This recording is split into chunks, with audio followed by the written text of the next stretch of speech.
Hey folks, this is Kalani. Welcome back to the Sepulcher of the First One's raid guide for normal and heroic. In this video we'll be taking down the Prototype Pantheon. Real quick before we jump in, be sure to hit up that like button and subscribe so you don't miss the next boss guide. You start the fight with the Prototype of War and Duty. The Prototype of War will cast Gloom Bolt at random targets, interrupt it as often as possible. He will also cast Necrotic Ritual. 4 ads spawn around the room and start channeling into the center, creating a huge AoE on the floor. The AoE expands as long as the ads are alive, so kill them as quickly as possible. His last ability is very dangerous, Rune Carver's Death Touch. This will be applied to random raid members. It deals damage over time, and if you dispel it, it will deal lethal damage to everyone within 8 yards of the player, and then it jumps to someone else. To deal with this debuff, you need to watch for the Prototype of Duty's first ability, Ascension's Call. Valkyr will drop from the air and create a big blue bubble. The players with Rune Carver's Death Touch have to run into the bubble to get dispelled, as the bubble will prevent the damage and the jumping effect.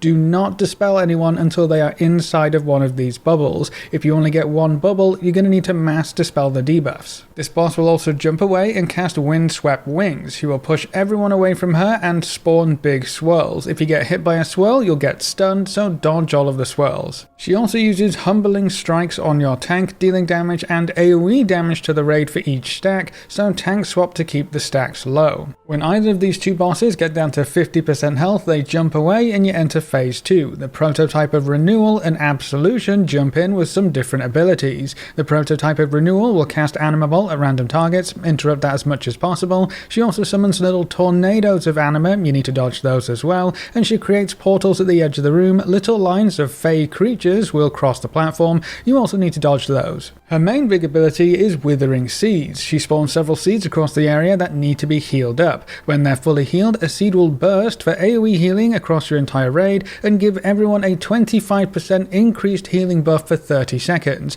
You want to stagger healing these seeds to keep that healing buff for as long as possible. The seeds do lose health over time as well, so be sure you don't let them die. Meanwhile, the Prototype of Absolution will cast Hand of Destruction. This pulls everyone in and deals damage after 6 seconds, so you need to run away from where you got pulled into. You also need to watch out for Sinful Projection. Everyone gets a red cross around them, and after a short delay, everyone fires out projectiles that stun anyone who gets hit, so spread out and don't get hit. If you do get hit, you'll get stacks of Burden of Sin. This deals damage over time for the rest of the fight, so you really don't want these stacks. And then his last ability is Racking Pain. He deals damage to anyone in front of him and applies a debuff that increases damage taken by 25%. You need to tank swap to keep these stacks low and face the boss away from the raid. You can also hit Necrotic Ritualist ads to apply the damage debuff for the last phase. When either of these bosses gets down to 50% health, you will start phase 3. All 4 bosses become active at the same time with all of their abilities, so you have to juggle everything as best you can and finish off every boss.